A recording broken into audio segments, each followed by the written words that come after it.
Hey everyone, Moms Against Medical Bullying. So lately I've just been reading, and I was getting back into Carl Miller again because I had picked him up before and I put him down for a while. And the thing is, with listening to Carl Miller, he talks very fast because he has digested all this legal constitutional information and he has become it.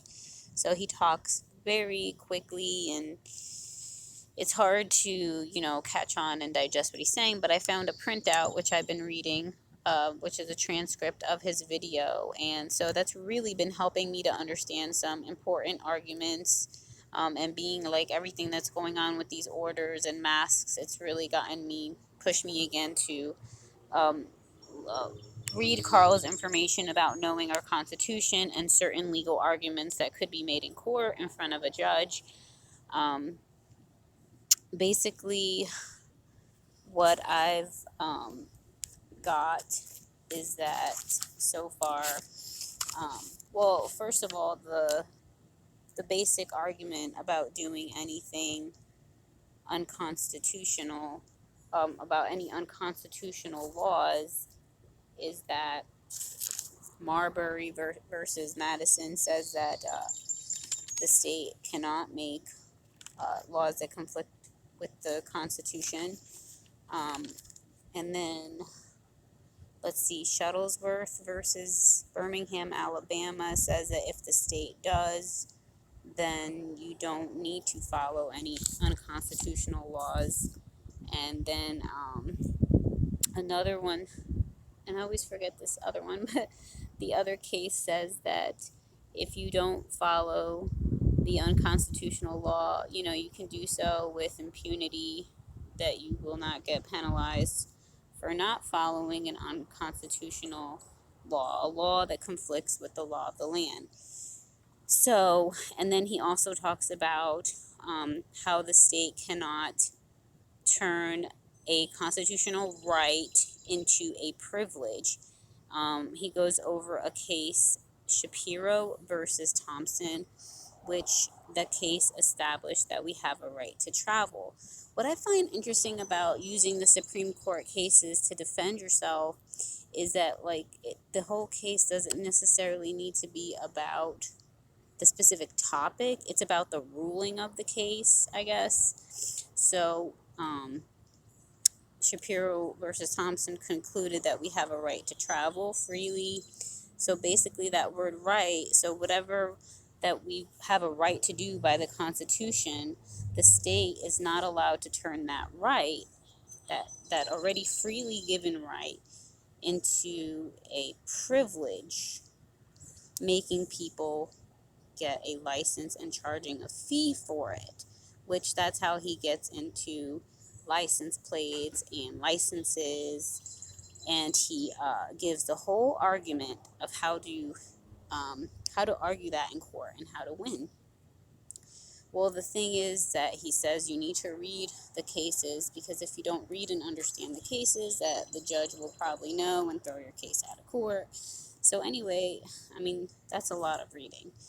But so that's what I've been kind of reading. And also, I've been thinking about the case from a few years ago about the baker who discriminated against the gay couple.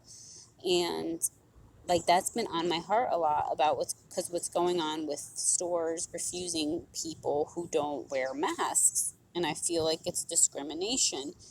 First of all, if someone isn't wearing masks, obviously wearing a mask is against your conscientious beliefs. It's against your conscience. It's against your safety.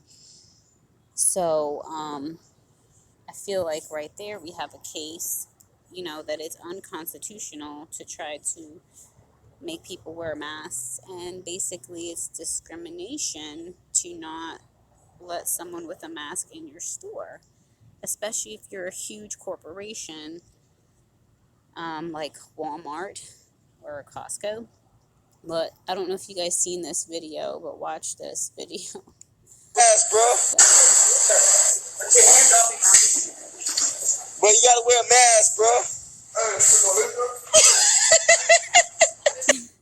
They're telling this guy he needs to wear a face covering. I mean, since when are people allowed to tell you what you should be wearing on your face?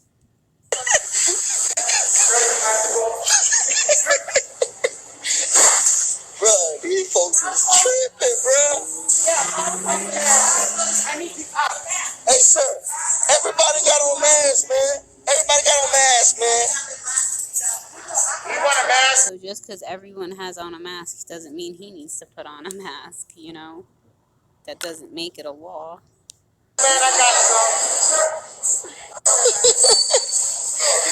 I mean, honestly, you know, I can't wait till this gets taken to the Supreme Court. Like, I'm waiting for a great lawyer to pick this up and take it to the Supreme Court.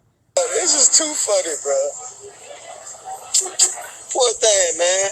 Look, he got a look at him, bro. Bro, the man doing his job, bro. Just get a mask. Man, he just doing his job, man. Come on, man. Everybody else wearing this. I ain't done to you. Spitting all over the leave you out. You leave me alone. And all they keep saying is, they're not saying it's the law. They're just saying everyone else is wearing a mask. Everyone else is wearing a mask. Well, so what, you know? Okay. So that's one thing. And then I wanted to go to YouTube here. So yeah, this is a video about the baker guy. And actually, now along with his attorney, Chris. I think his state court ruled against him, but he took his case to the Supreme Court. So I think it started in 2012 and all the way to 2018.